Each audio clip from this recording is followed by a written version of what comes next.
Ulitin natin. Oo. BJ, can repeat the you question, Yes. repeat BJ. your question? Repeat the Oo. question. Okay.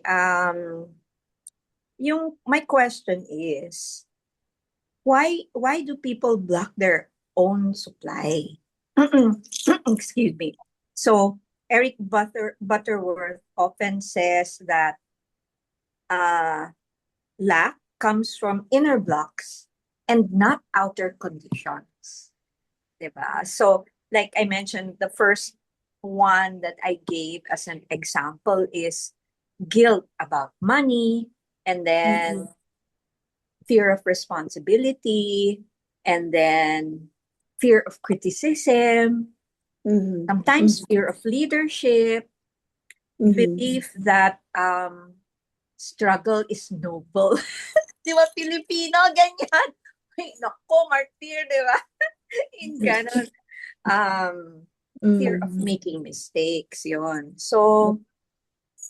Um, so this is, to me, it's related to yung concept of mental equivalent. Yes. Yeah. Yes. Yun. So, So, parang piggy, before something appears in one's life, one must have like a mental picture, yes. and then a self concept, like what Yes. we believe about ourselves, diba? An identity, the one we play out all the time. Minsan, ano na yan, automatic, diba? Because we're not thinking about it. And maybe also inner acceptance. And when we're not aware, how can we have it? Diba? Ayan, so thank you for sharing. Thanks for that wonderful question, BJ. So, Joe, go ahead, please, and answer. Kagaya nung last week, right? Ang discussion natin last week is about security in a changing world. And from that point, Eric Butterworth was dead on na security is more a psychological thing. Yun yung sinagot niya. Sabi nga niya, feeling is a secret. Kumbaga, feeling is the key.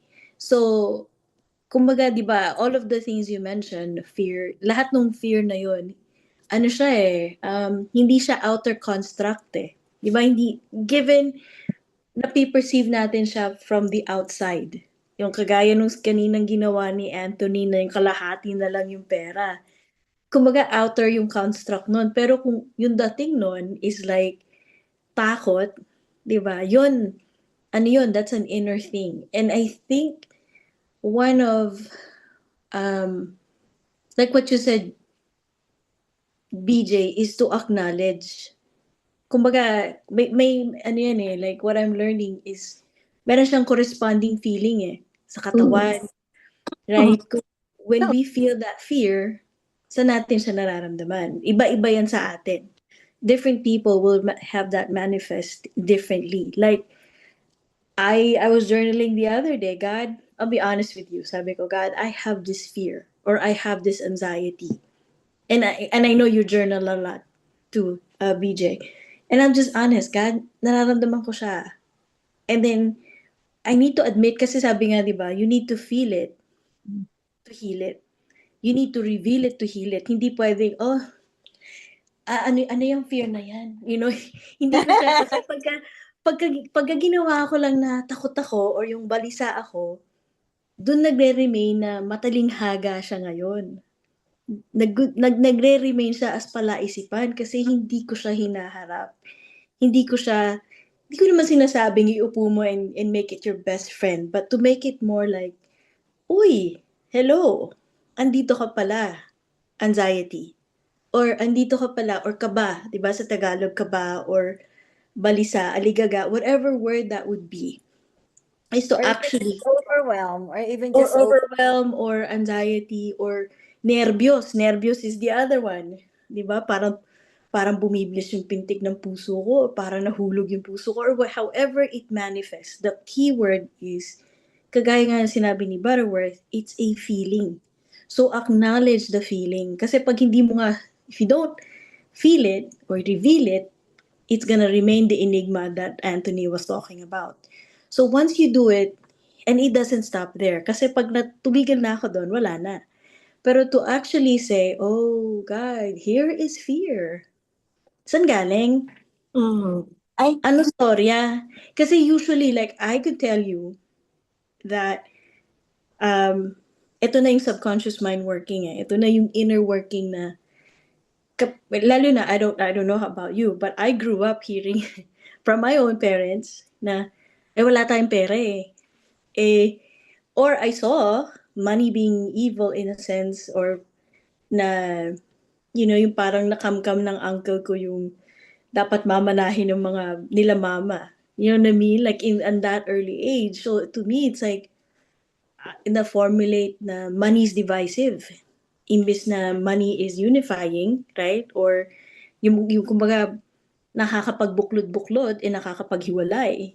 In that was like a big one for me. Like, okay, God, I see that.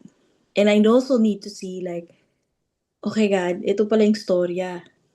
And usually, and what I've learned about the fear or the nervyos is, meron siyang usually underlying need. Anong kailangan? God, what's the need here? Do I just need to know na, oh, sige, nangyari na yan lahat-lahat. We do need to forgive, nandiyan ang compassion, and to remain, at the end of the day, God is still kindness. God is still love. Alam ko naalala ko yun. I think one thing that Rev said, money is God's love in action. When I heard that, I was like, whoa. Kumbaga iba yung sinarinig. opposite. It's opposite of what I saw growing up. Kasi yung nakita ko, is like money is like para siyang sword that divides people up, diba? Yun ang nakita ko eh. Pero for Rev to say na hindi, love is actually God's love in action. And what is love? The harmonizing principle in the universe. So, if I translate it that way, money is a harmonizing principle. Nagbubuklod-buklod, nagsasama-sama, or I don't know. Argel, help me out. Kung ano ba yung, nagdidikit-dikit? I don't know. So, Magnet. parang, it's a The magnet. magnet for good. Naghihila, nag-a-attract. But however, so then what I'm saying is, yes, acknowledge, andun ang takot, nandun ang nervyos, nandun ang kaba. You're human. We're all human. Admit that. Kapag inadmit mo, hindi na siya matalinghaga, hindi na siya Riddler. Diba? Batman na siya ngayon. And Batman, sabi nga nung friend ko, si Batman, ano superpower ni Batman? Sabi niya in one of the DC One of the Comics, I'm movies? rich. Marvel One of the movie. movies. Sabi niya gano'n, tinanong siya, what's your superpower? I'm rich. Sabi ko, Totoo naman eh. oh, di ba? Yun ang sinabi ni Ben Affleck, tas Batman, sabi niya, what's your superpower? I'm rich. Sabi niya. Pero to that effect na, yun nga eh, it's like, okay, yes, we may have hang-ups, may mga hugot, may mga takot. Okay lang. Get it out. Labas. Bigyan ng ilaw. Huwag mo ilagay sa anino. Don't leave it in the shadow. And put it out to the light. In And relation, I just wanted to say in relation to that, I remember what Carl Jung said. Until you make the unconscious conscious, it will direct your life, and you will call it fate, diba? Yes, exactly. Yeah. So Yeah, it's really important that we face what we must face, no matter how quote unquote scary it is. it's scary. It's really a need in disguise. That's how I've learned of it. Like yung anxiety, yung fear, a need in disguise. Na it's just a part of ourselves na nangangailangan lang ng understanding, ng attention, ng pagmamahal. Kulang sa pansin. Kulang lang sa pansin. It's a KSP if you ask me. KSP lang at nangangailangan lang. Yung kagaya ng sinabi ni Anthony kanina, kailangan lang ng relationship. Kumbaga, a relationship na hindi natin ini-ignore, na hindi natin binabaliwala o nilalagay sa we hid them under the rug. It's just a relationship. So then it can be healed. It can be mabigyan ng attention. it a healthy relationship. Healthy relationship. There you go. Pagka kasi hindi healthy, then it spirals down again into negativity, which we don't Yeah. want. Right. Yeah. And ayaw mo din naman na parang Pollyanna, hindi, ayokong pansinin. Nagbubulag-bulagan, di ba? Like as we say it in Tagalog, magbubulag-bulagan tayo. Pag nagbulag-bulagan tayo, lalala, and it will manifest some way somehow in in a different form. It could be andun na yung sakit, andun na yung you know, yung kumbaga kung ano yung kinatatakutan mo, yun yung mangyayari, which is actually what the Bible says also. So That is what Job said. What I it also feared most, now I'm experiencing. So, experiencing. talagang kung anong i-focus natin, attention natin, yun ang mental equivalent, like you said earlier, BJ. Yes, what we focus on, the principle is what we focus on, we attract. We attract and we experience into our Experience, it grows. nagiging real. So, Real. gawin natin na ang focus natin maganda, masaya, lahat ng ayos para ang equivalent nun, healthy, masaya, ayos, lahat na. But at the same time, like Joe said, not ignoring the feeling, but acknowledging and accepting that the feeling is there only to remind you of what you need to pay attention to. Kasi kulang sa pansin eh. KSP. And then, and even like, isa sa favorite ni Reb, oh, thank you. Nagpapansin ka. Thank you, God. Oh, di ba? Katulad nung medyo sumakit yung yung tuhod ko the other day habang bumababa ako dito sa hagdan. Sabi ko na nga ba kulang ng exercise tong tuhod ko eh. Thank you God ha. Isang isang lap pa ulit akyat panaog. Thank you God. O di nawala. Because I address whatever it needed. Kailangan galaw-galawin lang. Thank you God.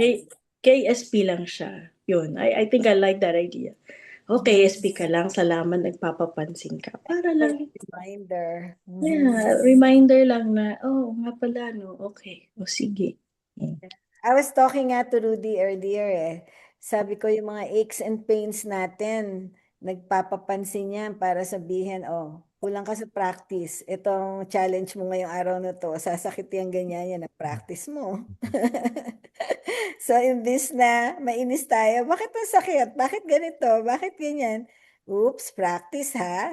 Let me prove that I can practice really good. I practice good. Our fifth principle. So, KSP, kulang sa pansin at kulang sa practice. Kulang sa practice. KSP. KSP. Rudy. KSP ka. Kulang na sa pansin, kulang pa sa practice. O, yun lang. Thank you for the question, by the way, BJ. Thank you. Thank you. Any other questions, comments, or feedback from anyone, Actually, especially gusto kong- the students? Yes, Tony. Ko lang, idagdag ko lang. Yung Yes. question, Sorry, ano yung pinaka-last line ng question, BJ? Paulit lang. Inner block. Yung block. Why Yung people blocks, block their own supply. Their own supply. Oo. Oo. I-share ko lang kasi kanina in-emphasize ko, we get to have our relationship with money. Di ba? We get to have relationship with plenty of matters. We also have relationship with food. Di ba? We have ito from a friend nung napag-usapan namin. Ito. You know what? I have a very good relationship I have a very happy relationship with food. Sa sobrang happy ng relationship ko with food, food got me pregnant. Kasi malaki yung tiyan niya. Kasi daw malaki yung tiyan. Okay. Oo. Maka-shocking naman yan. Oo. Kasi malaki yung tiyan niya. So, sabi niya, ganun. Ako, natawa ako doon pero it has a lot of sting to it kasi i-introspect natin yung relationship natin with money and sabi sa akin ni Karen, baka naman energetic ng blocks na yan. Kasi unang-una, Yes. unang-una, 'Di ba? Money, no? Money may be paper, but money is energy. True. Kasi Very 'di ba, true. money is God's good in action. And God's good is energy, 'di ba? Even God is energy, 'di ba? So everything is Yes. energy and money is also energy. Ngayon, ah yung relationship natin with money, ako yung relationship ko with money, no? Reflects ko anong klaseng energy signals ang ine-emit ko. Anong energy ang mine-maintain ko in relation to money, with relation to money. Now, ako gusto kong improve yung energy na yon para yung manifestations and yung representations ng energies na yon mag-expand. Mm-mm. Mm-mm. So it's possible na baka kailangan ko, ako personally, sharing my perspective, baka kailangan kong i-correct yung energy na ini-emit ko towards money. Para yun din yung paglapit sa akin ni money. Para yung Yeah. relationship ko with money mag-improve. Kasi, So how will you do ganun it? din naman, di ba? Kapag meron tayong ka-relationship, meron tayong meron tayong friends, family, significant other, or to some people, significant others, di ba? So, ano ba yung energy na ine-emit natin? Di ba? Yung ine-emit nating energy na yon helps us attract those people, those relationship, or helps us repel those people, those relationships. The same is true with money. It's True. energy. Oo. Yeah. And True. may I add to that? How do you express your energy? Kasi sabi nga ni Anthony, I want to express more good energy, kumbaga good vibes, di ba? Sa money. And how do you do that? And this is a very good one that I'm practicing from the book, The Abundance Book by John Randolph Price. It's a small book. And here, you will see ang dami kong mga underline. Kaya mga libro kong full of underline yan at saka full Ibig of sabihin, gamit na gamit, di ba? gamit na gamit eh. Ah, Pero in answer to Anthony and BJ's question, how do we express the energy, the good energy that we want to bring out the good that we also want to be in our reality? So when properly expressed, you create a cause with your natural energy through expression. You create a cause with your kasi cause and effect di ba? So kailangan mag-create muna tayo ng cause. So you have to create a cause, express. And how do you express that energy, which is your very essence, through your thoughts? And then ito na yung kay Jo, through your feelings, through your words, and physical activities, all combined in a daily program of meditation, controlled visualization, intense love, joyful thanksgiving, verbal harmlessness, and right action. And in this case, for the express purpose of cultivating your energy for the harvest of money.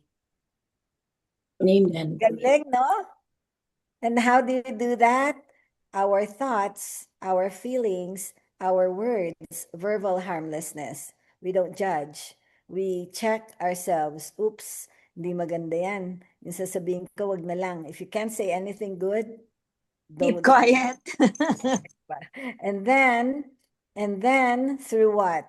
Diba ang fourth principle natin, I pray good. Through prayer, meditation, and how do we express our faith? Through joyful thanksgiving, giving thanks. That is our prayer. So, lahat ng mga 5 principles natin, which I didn't say earlier, ito ang gagawin natin so that we can have a full harvest of money. which is God's energy and love in action. The good of God is the energy of God in action. Thank you, God. Thank you, God. Ang galing, no? It's a full circle. But if you feel a little blip or negative tug when the term harvest of money was used, because you still think that money is the root of all evil. Pag narinig mo yung word na harvest of money at nagkaroon ka ng pull or tag, meron ka pang unconscious belief in that old saying or old Something. old programming. Yep. So yung tinatanong mo, BJ, why do we have inner blocks? It's the Yes. old conditioning, the old programming, the old environment that we observed growing up. Yep. Because we are born good, we are always good. But as soon as we are born, the people who are with good intentions, they sometimes are the ones who give us a programming that is not necessarily correct, but is Right. very limiting, is very negative, is very detrimental. So those are where the inner beliefs and blocks come from, na unconsciously we carry on towards being adult and still carry on. Unless we acknowledge it and we work on it consciously with talagang much thought and Of course. action. Yes. Minsan hindi Otherwise, knowledge kasi sobrang black sobrang heavy na akala mo that's the reality of everything. Kaya pag may nagsabi sa'yo na, oh, that too will pass, ang sagot natin, when? When will it pass? Kasi it's up to us. It's parang not like trend. Parang trend that it's unstoppable. And you know when it stops is when we stop feeding it with our attention and change our thoughts, our words, feelings towards what we want, not what we don't want. Yeah. However, I observe, like, unless something happens to a person to really be shaken to wake up, it will just keep on going. Exactly. Kaya nga tayo may challenge. Yun nga yung mga 2x4. Gising, another, hindi pa rin gising, It will just keep on happening. So, hanggang hindi mo siya mapansin, like what you were saying, kuling sa pansin, hindi, it will not stop. And pag napansin mo na, do you want to still keep on going in that direction or iibahin mo na? That it depends on how you will proceed. Yeah, so one must make a decision to finally face everything so that things will always get better and better. Thank you, God. Yeah. So, i-stop ko na ulit yung recording, ha? Gusto ko lang isama to sa YouTube special natin. Actually, meron pa pala. Isa na lang. Sige. Because a couple of things that really helped me. Kasi nung na-realize ko na yung mga yun, a very important part, I know wala to dito, I know in other prosperity is forgiveness. Oh, very important. Very Yes, important. yes. I needed to. That was it. And I was going to say that earlier because Jesus Forgiveness. said, forgive them for they know not what they do. And for me, that means forgive them because they haven't awakened. Yes. No. And forgive oneself as well because Of course. yeah, it That's the has to first. happen. Yes. That's Yun ang the una. first. Yun ang una. You cannot forgive yourself. You cannot forgive others. Kaya nga sabi ni Jesus forgive. Not only once. Ano yun? Yung 40 times, 47 times. 70 times 7. 70 times 7. Because pag naka-forgive ka ng isa, mesting pa yan Tapos mesting pa yan. Mesting pa yan. Siguro naman, pag nakarating ka sa 70 times 7, na-master mo na. Kaya 490 times. Siguro naman na-master mo na pag nakarating ka sa 490 times of Oh, forgiving. yan, di ba? 409. I mean, if you think about it, di ba? 490. Seven. O, di ba? Oh, Pero ang ibig sabihin lang nun, indefinitely until the sting yes. is gone. Yeah. Right. Kasi yung sinasabi na, oh, I can forgive but not forget, that's not forgiving. That's not. I'm sorry, but it's not forgiving. Mm. Because So, the Yeah, sting or is still there. yes. And the realization of being angry and naka-block pa siguro, rin yan. siguro if I may add, to forgive and to learn the lesson. Yeah. Everything is Yeah. learning. Everything is Sige, it may or may not be to forget, but at least we learn the yes. lesson and then we The move lesson. forward. Yeah. And then wala na yung Remember. sting. Oo. Dapat wala na yung sting. Oo. Parang pag kinakwento. Remember, pero wala nang sting. Pagka natatawa ka na lang. Yes. Oo, natatawa ka na lang. Oo. Remember, pero in a way na, nga, ginawa nga yun sa akin, Ba't ko nga ba masyadong pinag-anuhan yun? Sa akin, Sa'yo. Ayun. Sa akin kasi, if I may add, yung kailangan kong i-forgive, wala nang sting, tinawanan ko na lang talaga eh. Kasi True. natawa na lang talaga ako, oo. Yeah. And you can tell it as if you're just watching somebody else's story. Oo. Parang kwento, di ba? Yun yung di ba, talagang parang kwento. evidence na wala nang sting. Yeah. And can I add to that also? Nawawala ang sting kasi nakafocus ka na sa mas magandang bagay. Amen. Thank you, God. And I think what helps the focusing, kasi narinig ko to from Ken Honda, The Art of Happy Money. Oh, happy Arigato in, the arigato in, and arigato out. of your Which means you thank the money that comes in, and you also thank the money that you spend. Yes. So Kasi yung mag-spend ka eh. Yeah, oo. So yun yung parang sabi nga niya. Sabi ko, what's arigato money? I've heard that before. And yun pala yun na you thank the whatever money we get, and then we also thank the money that we're spending or whatever, yung lumalabas, kumbaga. Kaya nga pag may bills kayo, dapat magpasalamat kayo habang pinabayaran niyo yung bills. Thank you, God, for PG&E. Ano yun eh, bills are simply invoices for the blessings we already received in advance. I love that. Yes. Invoices. Oo. Accounts receivable, accounts payable. Na-enjoy nyo na. Na-enjoy na yun eh. Oo eh. Yung ilaw, di ba? Na-enjoy. Oo. Yung internet. Electric, Ako, Na-enjoy I am mo happy that I'm staying in an air-conditioned room dito sa Philippines, di ba? So, pag yun pa, dumating yung electric bill, sige, bayaran na agad yan. Salamat po, Meralco. Thank you, God. Oo, thank you, God. Thank you, Meralco. Oo. Enjoyment of being in the chilly. Enjoy niyo. Oo naman.